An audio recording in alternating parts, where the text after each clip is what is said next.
ก็ยังประกอบการภาคพีชคามพืชคามพีชคามภูตคามเห็นปางนี้คือพืชเกิดจากเง่าพืชเกิดจากลำต้น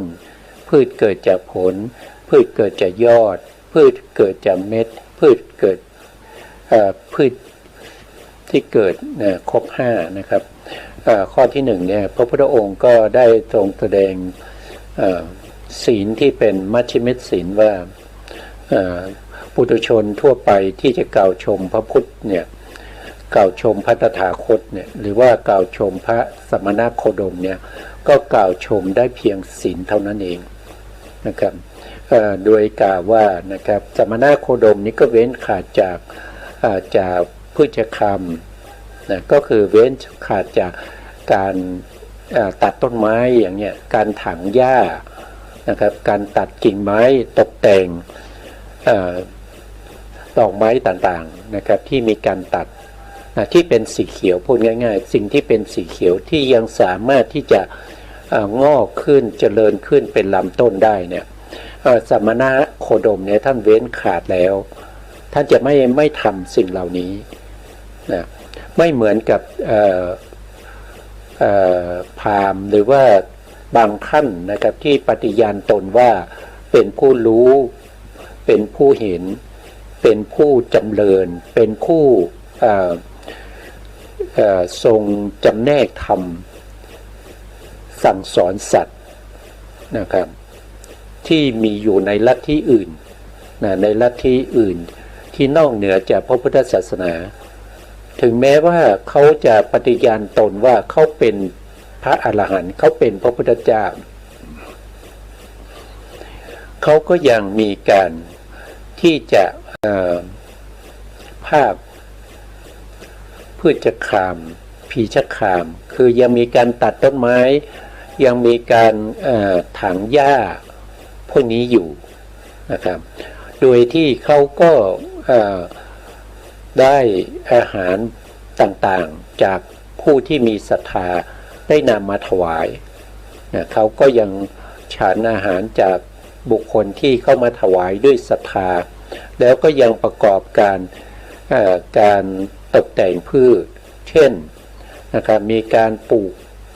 ผักนะครับมีการตัดผักนะก็เอาให้บุคคลอื่นหรือว่ามีการนำเอาพืชผักเหล่านั้นไปให้โรงครัวนี้ทำอาหารนะซึ่งการกระทำอย่างนี้เนี่ยพระสมณโคดมของเราไม่มีนะครับพระสมณโคดมของเราไ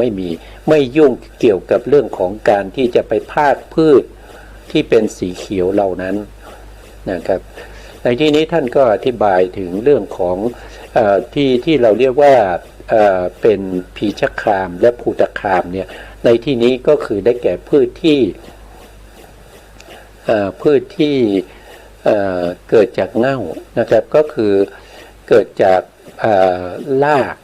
นะครับเง่าต่างๆนะแล้วก็พืชที่เติบโตด้วยลำต้นอย่างเงี้ยนะครับอย่างเช่นผักบุ้งอะไรพวกนี้นะหรือว่าพืชที่เกิดแต่ยอดนะครับที่เอายอดไปปักชำได้นะครับแล้วก็พืชที่เกิดจากเม็ดพืชที่เกิดจากเม็ดก็มีมากมายนะครับพวกนี้เป็นอะไรเป็นสิ่งที่สมณโคดมหรือพระสัมมาสัมพุทธเจ้าศาสดาของพวกเราชาวพุทธเว้นขาดแล้วจะไม่ทำนะจะไม่ทำนะแต่ถ้าเป็นศาสนาอื่นหรือว่าสมณพราหมณ์ผู้อื่นเนี่ยเขาบอกว่าเขาเป็นผู้เจริญแล้วแต่เขาก็ยังทำอยู่เขายังประกอบอาชีพอย่างนี้นะครับบางคนทำเป็นอาชีพเลยนะครับถ้าเราศึกษาในเรื่องของลัทธิต่างๆเนี่ยเราก็จะเห็นบางลัทธิเนี่ยเขาจะปลูกพืชเนี่ยปลูกแล้วก็ทำใหม่บางท่านก็ไปขายนะครับแล้วเขาก็ยังรับอาหารจากผู้ที่มีศรัทธามาถวายด้วยนะนี่คือข้อที่1นะครับข้อที่1ซึ่งอยู่ในธรรมข้อที่9นะข้อที่9ในเรื่องของมัชฌิมศีลนะต่อไปข้อที่2นะครับข้อที่2สมณโคดมเว้นขาดจากการบริโภค ของ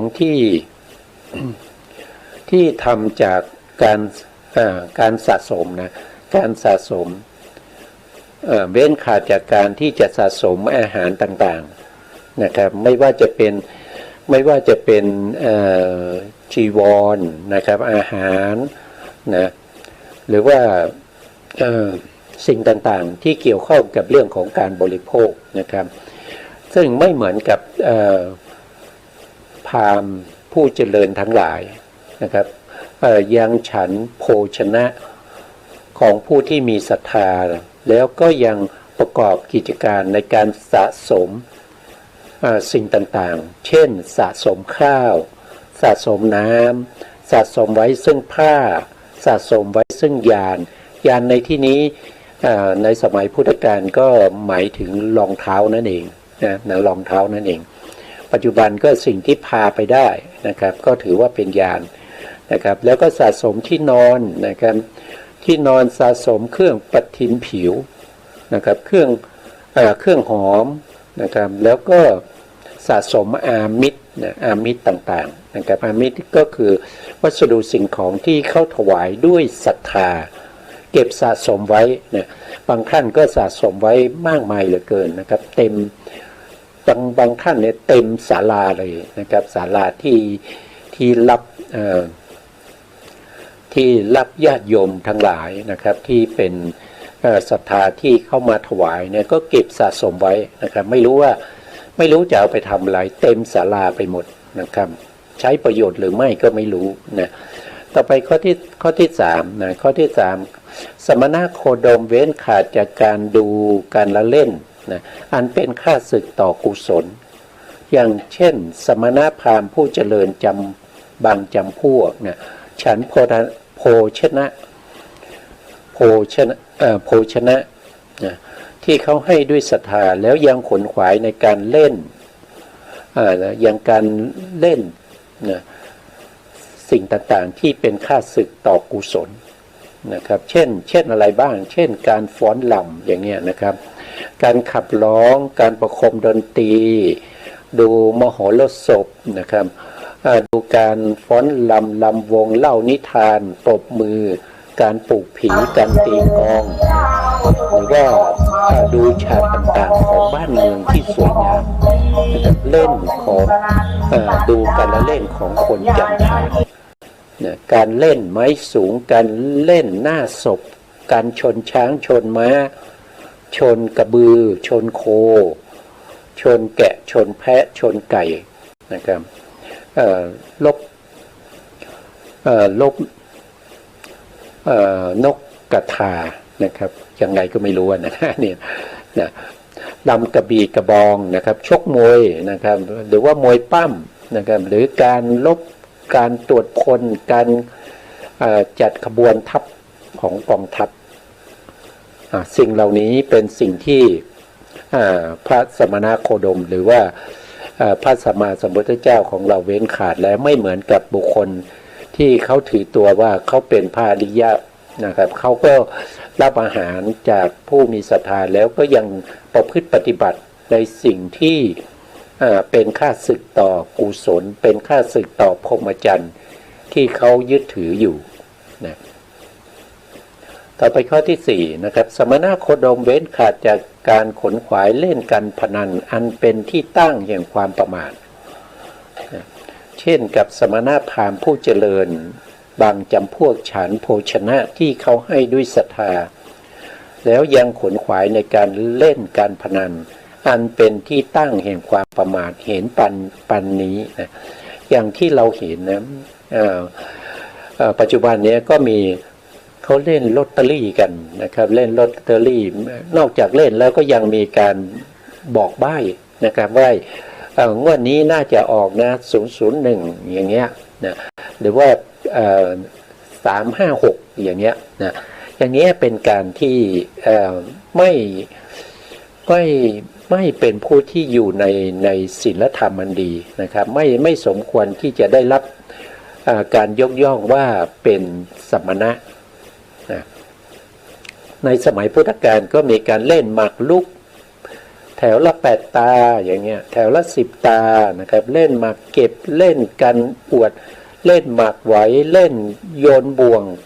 นะครับเล่นไม้หึ่งเล่นกระทายเล่นสกาเล่นเป่าใบไม้เล่นไถน้อยๆนะอันนี้เราก็ปัจจุบันเราก็ไม่ค่อยเห็นนะครับก็มีในสมัยพุทธกาลนะครับแต่สมัยนี้ไม่ค่อยมีให้เห็นนะครับบางก็อย่างผมเนี่ยก็ไม่รู้จักกันนะครับเล่นไถน้อยๆเนี่ยเป็นยังไงก็ไม่รู้นะครับ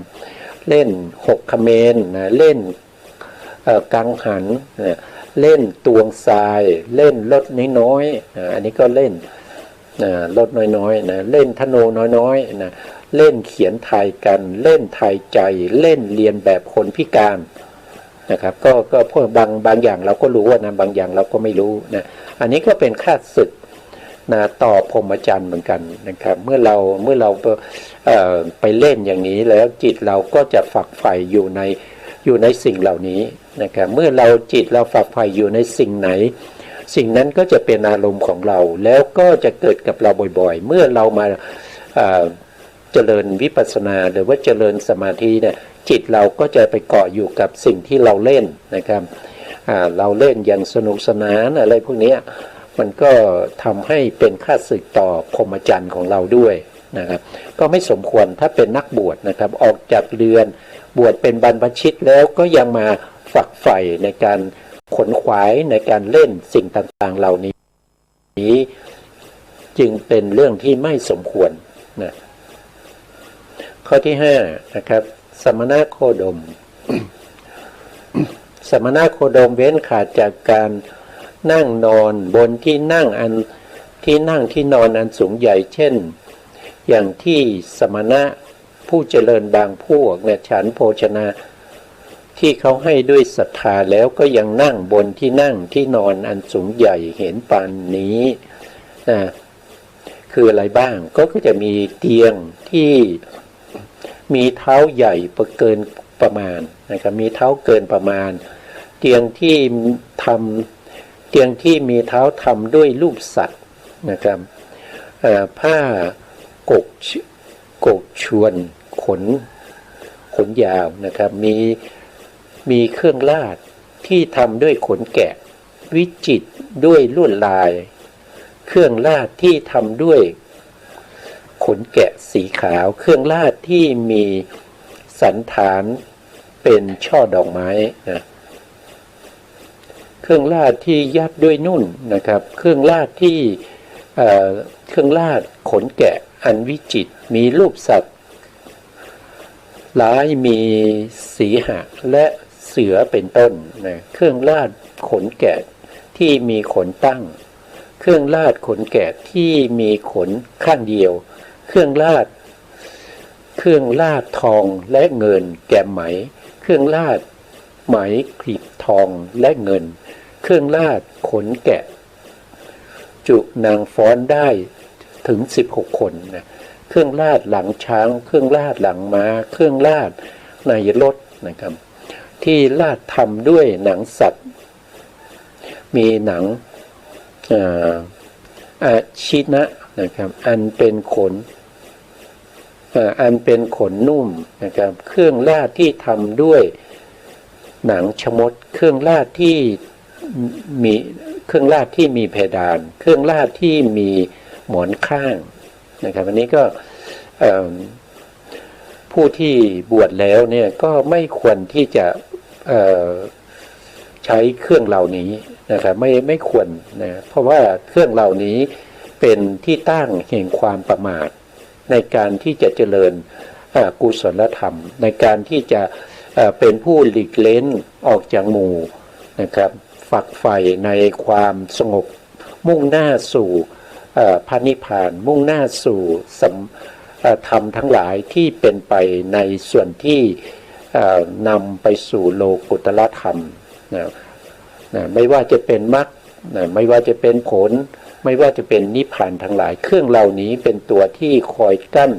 มรรคผลนิพพานไม่ให้ผู้ที่บวชเป็นบรรพชิตแล้วปฏิบัติธรรมได้ท้อถอยไม่ก้าวหน้านะครับเป็นผู้เนิ่นช้าอยู่ใน สิ่งเหล่านี้นะ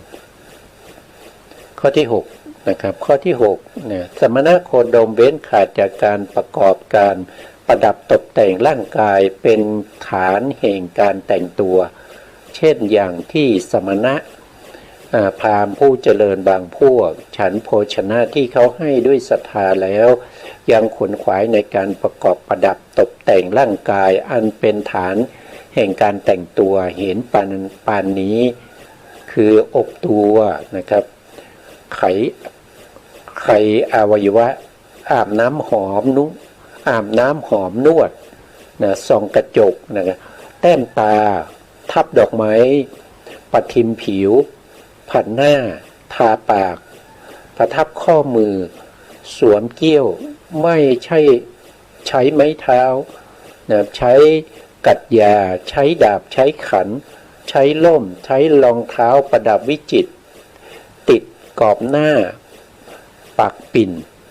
นะใช้พัดวาลวิชนีนะนุ่งผ้าขาวนุ่มผ้ามีชายนี่ก็เป็นสิ่งที่ผู้ที่เป็นปุถุชนแล้วก็กล่าวชมพระพุทธนะครับก็กล่าวได้เพียงเท่านี้นะไม่สามารถที่จะกล่าวให้ยิ่งกว่านี้ขึ้นไปนะครับอันนี้ก็เป็นการติชมที่เป็นเบื้องต่ำนะครับแต่ก็ยังเป็น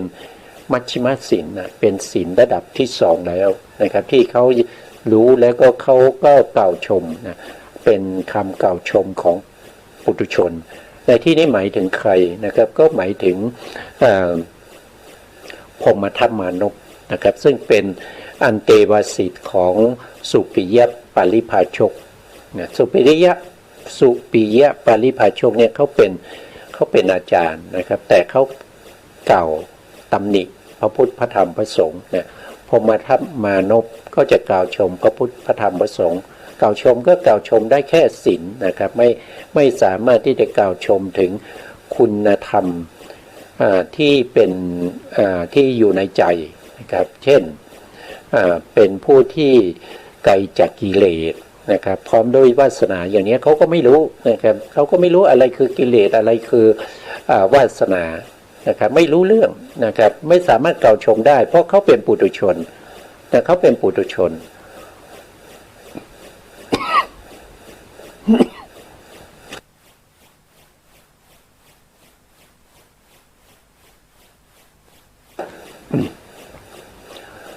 ถ้าเราพูดถึงลัทธิต่างๆเนี่ยก็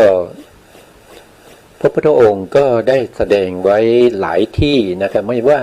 เท่าที่ศึกษามาเนี่ยก็จะเห็นได้ชัดนะครับในเรื่องของจุลสิงหนาสูตรนะครับซึ่งอยู่ในมัชฌิมนิกายนะครับซึ่งเป็นพระไตรปิฎกปาฐกถาชุด91เล่มที่18เป็นสูตรแรกเลยนะพระพุทธองค์ก็ได้แสดงไว้นะครับเกี่ยวกับเรื่องของศาสนาอื่นๆว่าศาสนาอื่นเนี่ยไม่มี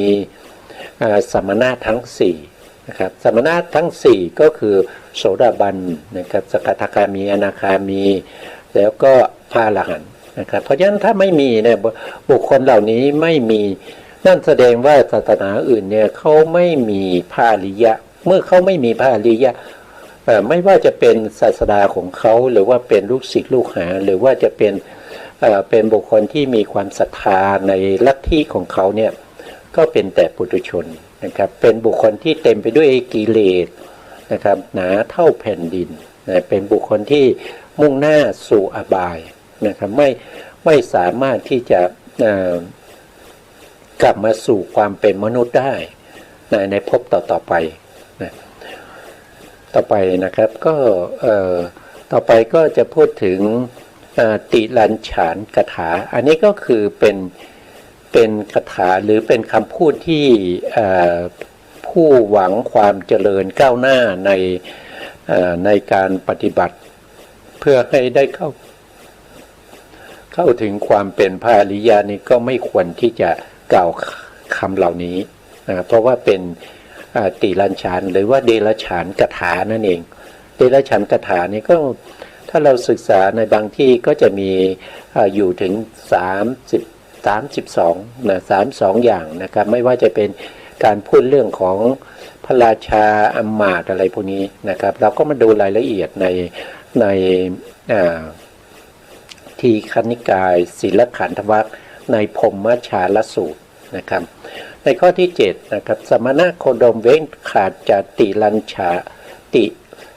ชานกถานะครับเช่น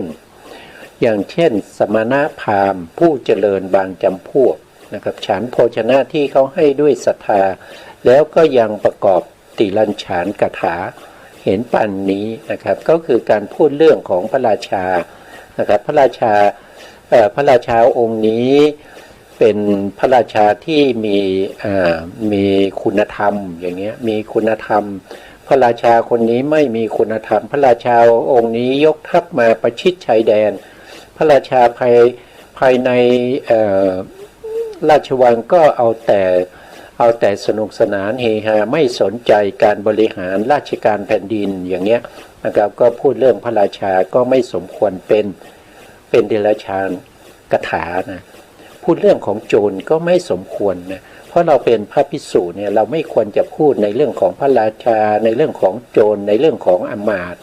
เรื่องของกองทัพเรื่องของภัยเรื่องของการลบเรื่องของข้าวเรื่องของน้ำเรื่องของผ้าเรื่องของที่นอนเรื่องของดอกไม้เรื่องของของหอมเรื่องของญาติเรื่องของยานเรื่องของบ้านเรื่องของนิคมเรื่องของนครเรื่องของชนบทเรื่องของสตรีเรื่องของบุรุษเรื่องของคนกล้าเรื่องของตอกเรื่องของท่าน้ำเรื่องของคนที่ล่วงลับไปแล้วนะครับเรื่องของเบ็ดเตล็ดเรื่องโกกเรื่องโลกเรื่องทะเลเรื่องความเจริญและความเสื่อมด้วยประการต่างๆอันนี้ก็เป็นสิ่งที่ผู้ที่เป็นปุถุชนกล่าวชมพระพุทธเจ้าว่าพระพุทธเจ้าในทรงเว้นขาดจากเดรัจฉานกถาเหล่านี้แล้วไม่เหมือนกับ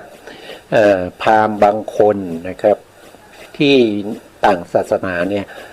ปฏิญาณตนว่าเป็นพระอรหันต์แต่ก็ยังพูดในเรื่องของเดรัจฉานกถาอยู่นะครับก็เปรียบได้กับ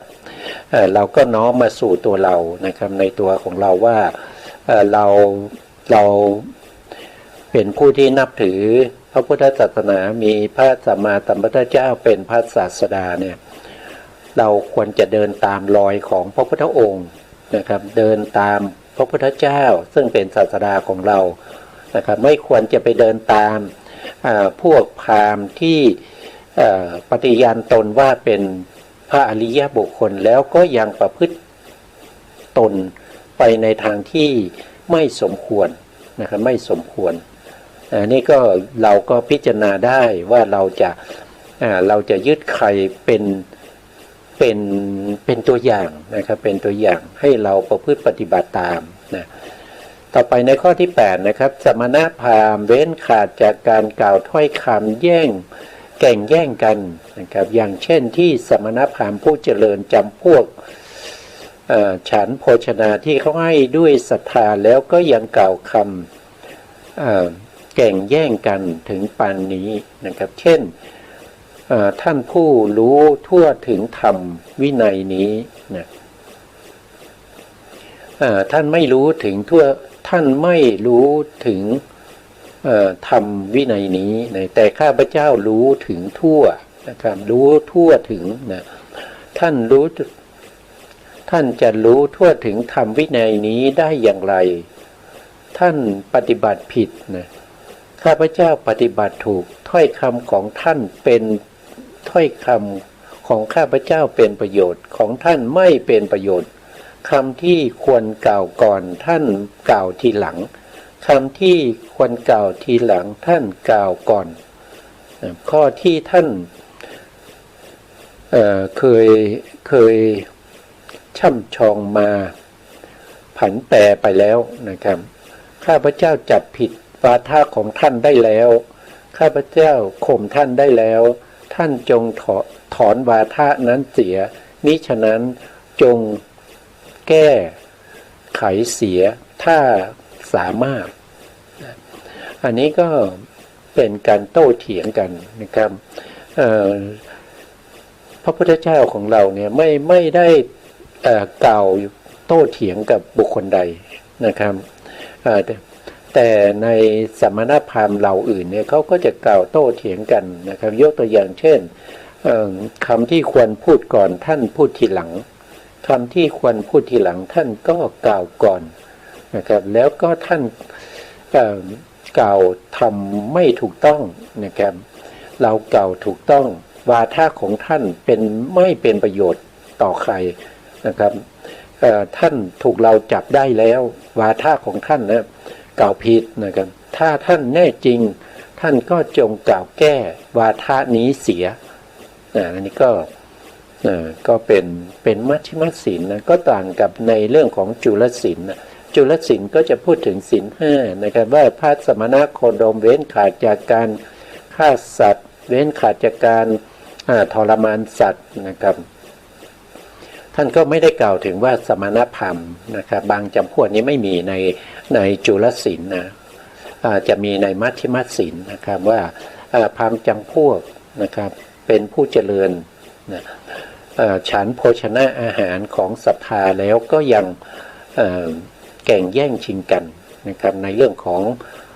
คำพูดต่างๆในเรื่องของเดรัจฉานคาถาเหล่านี้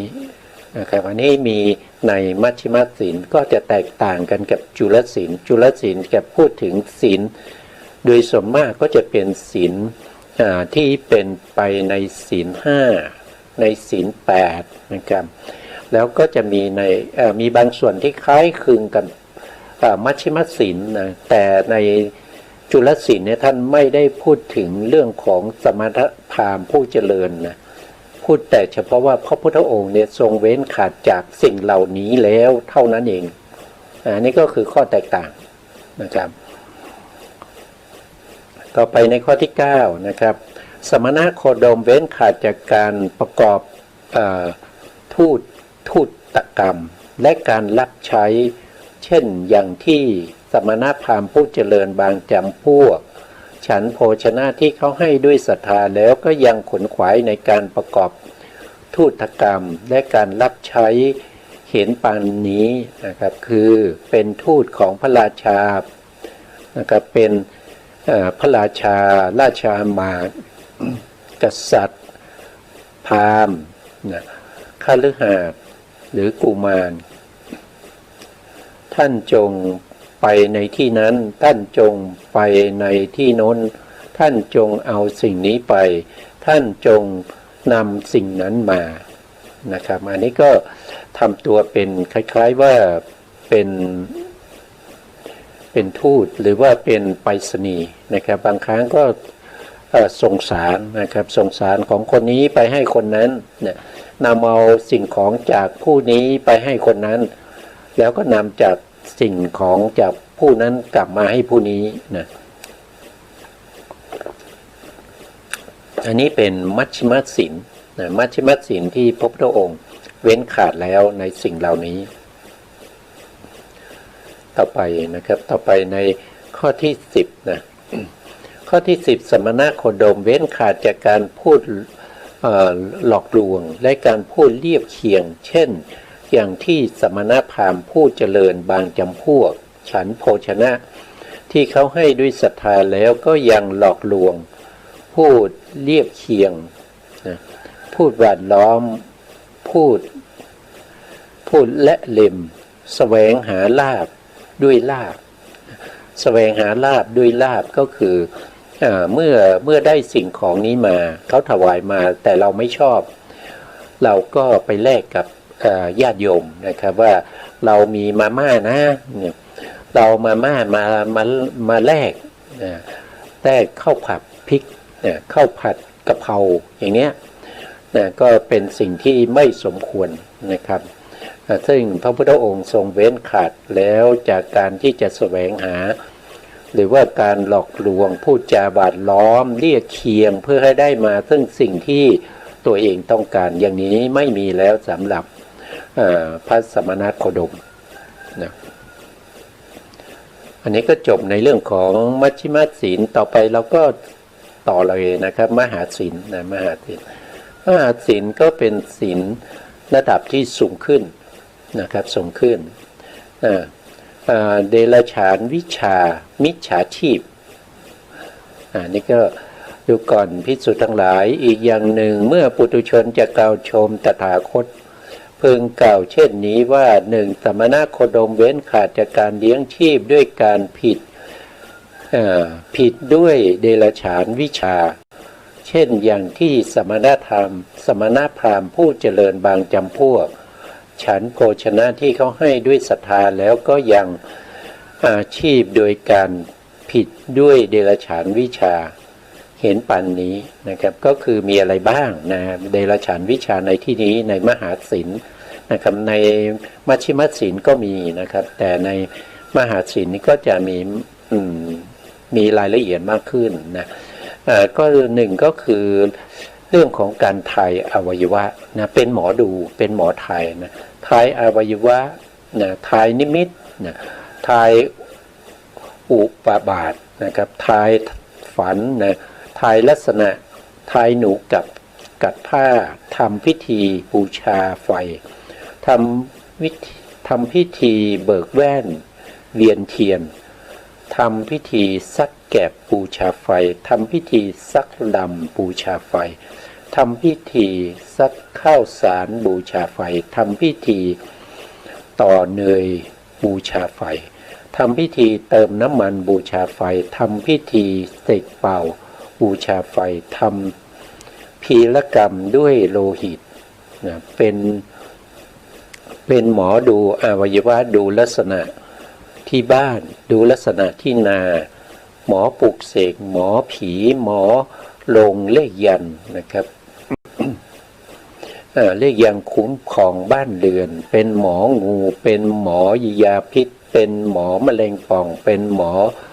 รักษาแผลหนูกัดเป็นหมอทายเสียงนกเป็นหมอทายเสียงกาเป็นหมอทายอายุเป็นหมอเสก เป็นหมอเสกกันลูกศรนะครับ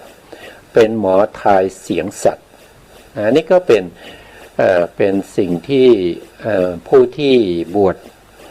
เข้ามาในพระพุทธศาสนาไม่ควรทำแต่ปัจจุบันนี้ก็มีมากนะครับในเรื่องของทำตัวเป็นหมอดูนะครับเป็นหมอดูนะดูฤกษ์ดูยามอย่างเงี้ยทำพิธีต่างๆนะครับอันนี้คือผมไม่ได้พูดด้วยตัวเองนะครับมันมีในพระไตรปิฎกนะครับก็พูดไปตามพระไตรปิฎกตามเนื้อผ้านะครับว่าสมณโคดมคือพระศาสดาของเราเนี่ยเป็นผู้ที่เว้นขาดจากสิ่งเหล่านี้แล้วเพราะฉะนั้นเราเป็นสาวกเราบวชเข้ามาเราก็ถือว่าเป็นสาวกนั้นแหละแต่ถ้าเราไม่บวชเข้ามาในศาสนาในพระพุทธศาสนาเราจะทำยังไงก็ทำไปนะครับแต่เมื่อเราบวชเข้ามาแล้วนะครับแล้วก็มาห่มผ้ากาสาวพัสนะครับซึ่งเป็นธงชัยของพระอริยเจ้าทั้งหลายเนี่ยเราก็ไม่ควรจะทำอย่างนั้นนะครับควรจะเดินรอยตามพระศาสดาของเรานะครับเพื่อความเจริญของเรานะครับถึงแม้ว่าเราจะได้ผลประโยชน์ในภพนี้นะครับได้เป็นในภพนี้อาจจะมีลาภสักการะมากมายนะครับแต่ภพหน้าล่ะนะครับแต่ภพหน้าเราจะได้อะไรจากการกระทำสิ่งเหล่านี้ทำให้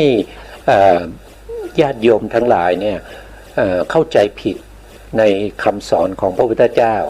นะครับเข้าใจว่าพระภิกษุที่มีอยู่ปัจจุบันเนี่ยเป็นหมอที่ให้เล่หวยอย่างเงี้ยเป็นหมอที่ทำพิธีต่ออายุเป็นหมออาบน้ำมนต์อย่างเงี้ยมันจริงๆในพระพุทธศาสนาท่านไม่ได้มีสอนไว้นะไม่ได้มีสอนไว้แล้วก็ถ้าเรามาเทียบเคียงจากพระสูตรนี้เราก็เห็นว่าศาสดาของเราเนี่ยเป็นผู้ที่เว้นขาดจากสิ่งเหล่านี้ถ้าเราอยากจะเจริญตามรอยของพระศาสดาเมื่อเราบวชเข้ามาเป็นพระภิกษุแล้วเราก็ควรจะเดินตามรอยของพระสัมมาสัมพุทธเจ้า นะครับอันนี้ก็ว่าไปตามพระไตรปิฎกนะครับพระไตรปิฎกก็ว่าพระพุทธศาสนาเราก็ถือว่าพระไตรปิฎกเนี่ยเป็นคัมภีร์ที่สูงที่สุดนะครับจะไม่มีคัมภีร์ไหนหรือว่าจะไม่มีวาทะไหนที่จะมาแก้หรือว่ามาเปลี่ยนแปลงพระไตรปิฎกนะครับมาแก้พระไตรปิฎกเพิ่มเติมลบออกอย่างนี้ไม่ได้นะครับพระไตรปิฎกของเถรวาทเราเนี่ยยึดถือมาตั้งแต่การทำสังคายนาครั้งแรกโดยพระอรหันต์ที่พระพุทธองค์ทรงบวชให้นะครับถึง500รูปด้วยกันเป็นผู้ที่มีปฏิสัมภิทา4มีวิโมกข์8มีอภิญญา6นะครับแม้แต่พระก่อนที่จะทำสังคายนาเนี่ยแม้แต่พระอานนท์นะครับซึ่งเป็นพุทธอุปถากของพระสัมมาสัมพุทธเจ้าถ้าขาดพระอานนท์เสียรูปหนึ่งนะการทำสังคายนาก็จะไม่สำเร็จได้นะครับพระมหากัสสปะเนี่ยท่านก็ยังไม่เลือกเลยนะครับเพราะพระอานนท์เนี่ยเป็นแค่โสดาบันนะครับยังไม่เลือกพระอานนท์ให้มาทำสังคายนาแต่ก็รู้อยู่นะครับว่าพระอานนท์ขาดพระอานนท์ในการทำสังคายนาจะไม่สำเร็จผลเพราะว่าผู้ที่จะทรงจำเป็นคนที่เป็นขุนขังในเรื่องของพระธรรมเนี่ยนอกจากพระอานนท์แล้วก็จะไม่มีใครเลยนะครับเพราะว่าพระสารีบุตรพระโมคคัลลานะเนี่ยท่านได้ปรินิพพานไปก่อนพระพุทธเจ้าอย่างเช่นพระสารีบุตรเนี่ยปรินิพพานก่อนพระพุทธเจ้าถึง3 เดือนด้วยกันนะครับก่อนที่พระพุทธองค์ได้ปรงอายุสังขารนะครับพระสารีบุตรก็ปรินิพพานไปแล้วนะครับเพราะฉะนั้นก็จะไม่มีใครเลยที่จะมีความรู้ความเข้าใจในคำสั่งสอนของพระสัมมาสัมพุทธเจ้าที่จะทรงเก็บไว้ได้เหมือนกับพระอานนท์นะครับเพราะฉะนั้นท่านก็ไม่เลือกพระอานนท์เพราะพระอานนท์เป็นแค่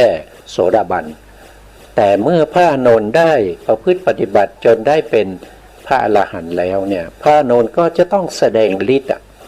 จะต้องแสดงฤทธิ์ให้รู้ว่าถึงแม้จะเป็นพระอรหันต์แล้วพระอานนท์ก็ยังเป็นบุคคลที่มีปฏิสัมภิทา4มีวิโมกข์8แล้วก็มีอภิญญา6นะครับในบางตำราเนี่ยท่านก็บอกว่าพระอานนท์เนี่ยก่อนที่จะทำสังคายนาพระไตรปิฎกเนี่ยท่านได้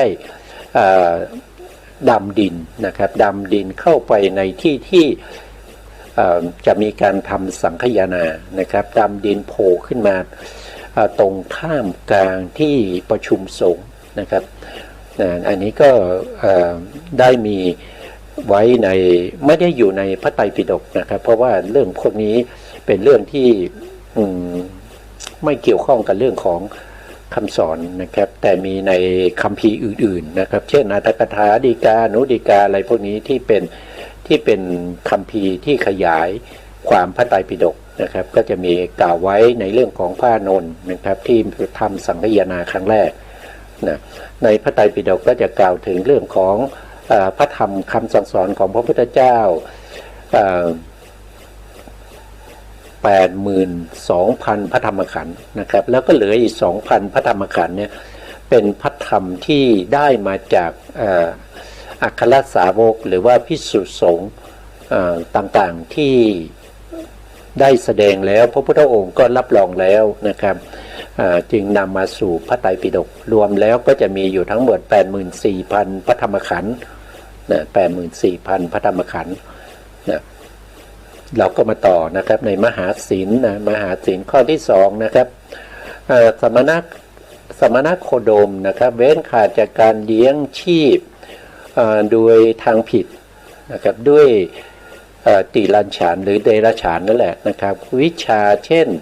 อย่างที่สมณพราหมณ์ผู้เจริญจำพวกบางจำพวกนะครับฉันโภชนาที่เขาให้ด้วยศรัทธาแล้วก็ยังเลี้ยงชีพด้วยการกล่าวเดรัจฉานคาถานะครับมีวิชาต่างๆนะครับเช่นอะไรบ้างก็คือมีวิชาที่เกี่ยวกับลักษณะแก้วมณีนะครับทายแก้วมณีทายแก้วมณีนะครับทายลักษณะ ไม้พองนะครับทายลักษณะผ้าทายลักษณะของสัตตาก็คืออาวุธนะอาวุธนะครับว่าอาวุธดาบนี้เป็นเหล็กอะไรนะครับเป็น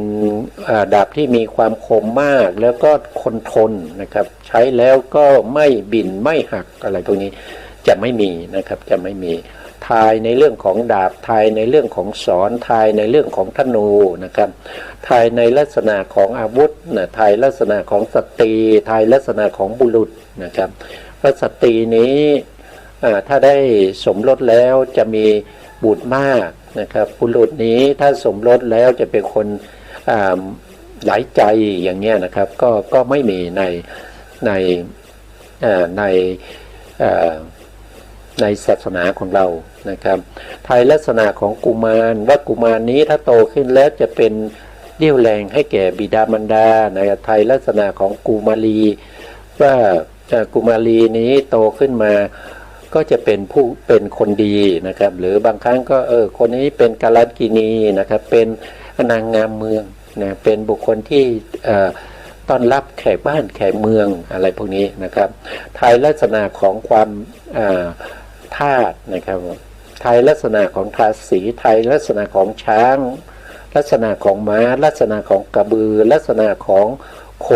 อุสุภะเนี่ยโคอุสุภะก็เป็นโคที่เป็นโคที่มีลักษณะดีนะครับเป็นลักษณะที่อุสภะเนี่ยนะครับเป็นลักษณะที่เขาถือว่าเป็นโคที่เป็นมงคลนะครับเป็นโคที่เป็นมงคลนะพูดง่ายๆนะครับไม่รู้จะสรรหาคำพูดที่ไหนมานะลักษณะของโคลักษณะของแพะลักษณะของแกะลักษณะของไก่ลักษณะของนกกระทาลักษณะทายลักษณะที่อะไรเนี่ยทายลักษณะของ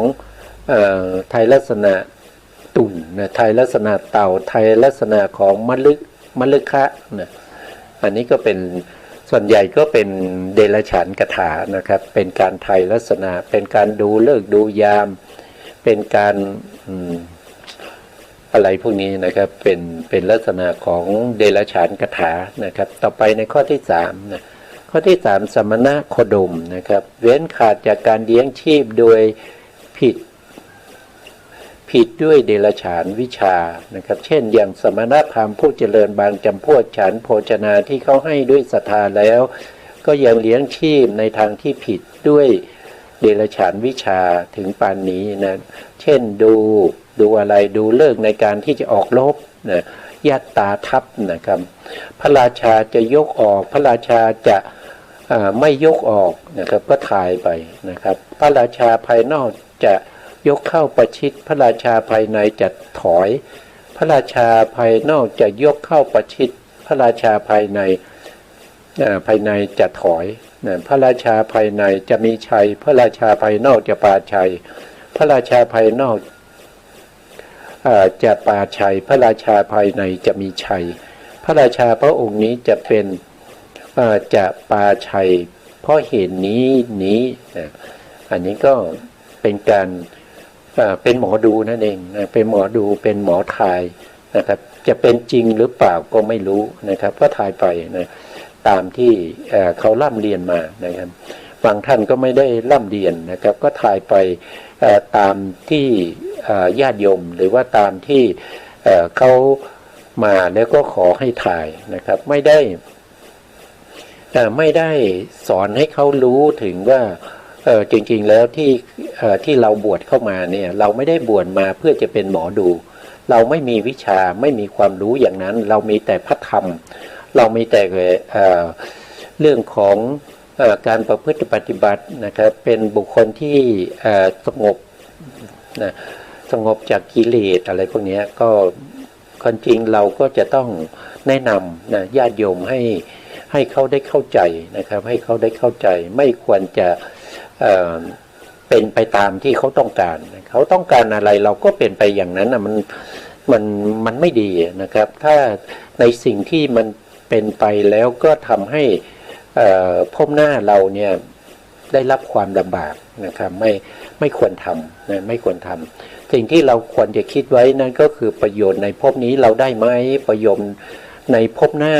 นะครับในภพหน้าเราจะได้ประโยชน์อย่างไรแล้วก็ต่อไปยิ่งขึ้นไปเนี่ยประโยชน์อย่างยิ่งเนี่ยคือพระนิพพานเนี่ยเราจะได้ไหม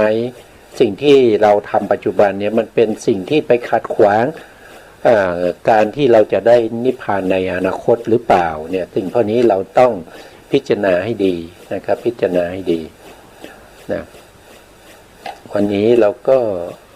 ได้แค่นี้นะครับเพราะเวลาเราก็เหลือนิดเดียวนะครับเหลือนิดเดียวนะครับก็ไม่อยากจะใช้เวลาล่วงเลยไปกว่านี้นะครับสุดท้ายนี้นะครับก็ขอกราบขอบพระคุณพระครูสมุทรวิสุวัฒน์วรกิจโจผู้อำนวยการสถานีวิทยุเพื่อการศึกษาพระพุทธศาสนาและวัฒนธรรม FM 104.5 เมกะเฮิรตซ์วัดฝายหินจังหวัดเชียงใหม่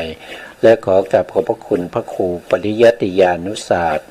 ขอบคุณท่านผู้ฟังและผู้ชมทุกท่านที่ติดตามในรายการศึกษาพระสัทธรรมเพื่อการพ้นทุกข์นะครับ